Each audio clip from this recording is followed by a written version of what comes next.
Hello everyone. My name is Jenny and I'd like to share my morning routine with you. I wake up every day at 7 a.m. I have to get up early to get ready for work.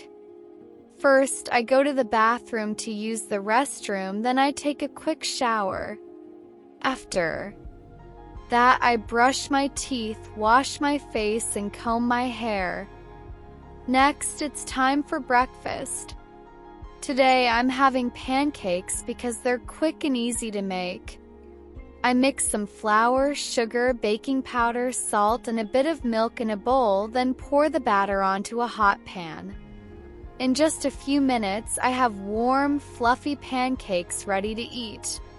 After breakfast, I head back to my room to get dressed for the day. I choose black jeans and a plain white t-shirt, simple but comfortable. Then I slip on my black sneakers. Before leaving, I check myself in the mirror to make sure everything looks okay. Once I'm fully ready, I grab my things, my bag, keys, and phone and head out the door. It's time to go to work.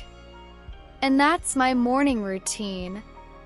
I hope you guys enjoyed this short English story. Don't forget to subscribe for more English stories to help you improve your English.